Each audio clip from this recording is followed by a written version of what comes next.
কথায় বলে দূরত্ব বাড়লে নাকি ভালোবাসা বাড়ে। কিন্তু যদি আমরা এমন কোনো দূরত্বে চলে আসি যেখান থেকে আমরা আর কখনো একে অপরের কাছে যেতে পারি না, সেখানেও কি এই ভালোবাসাটা একইভাবে বাড়বে?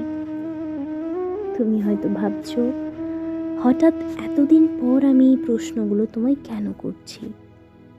বলছি, তবে তার আগে কটা কথা জানার ছিল।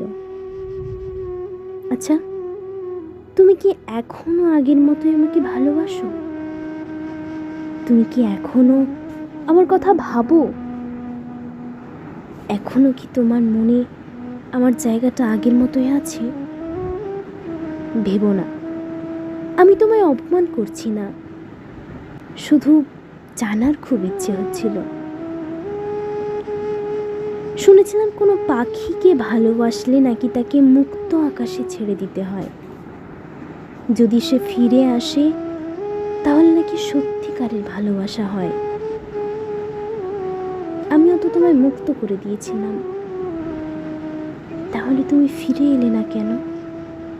হ্যাঁ, না হয় অভিমান করে কটা কথায় তোমায় বলেই ফেলেছিলাম।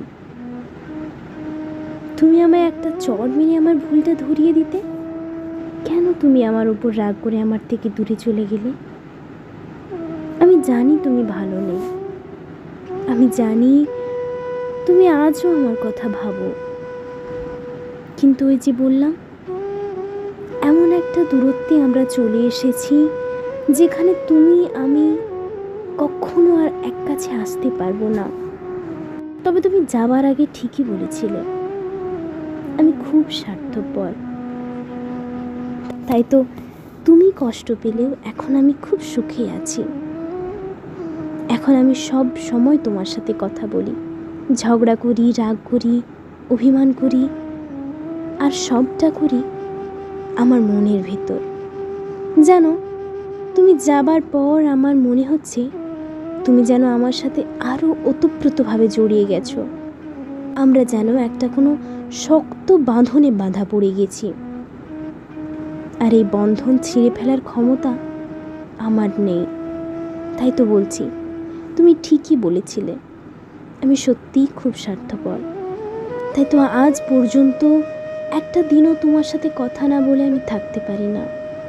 তাই তো তোমাকে ছাড়া অন্য কারোর সাথে নিজেকে নিয়ে ভাবতে পারি না। তাই তুমি একটা দিন না দেখতে পেলে আমার ভীষণ কষ্ট হয়, সেটা সত্যি হোক বা আমার মনের মাঝে। যাই হোক, তোমার অনেকটা সময় আমি নষ্ট করে ফেললাম শুধুমাত্র আমার কটা কথা বলতে গিয়ে। ভালো থেকো, আর কখনো যদি কোনো দরকার হয় তাহলে সব ফেলে তোমার কাছে আসতেও আমি রাজি। শুধু মনে রেখে একবার ডেকে দেখো। ভালো থেকো।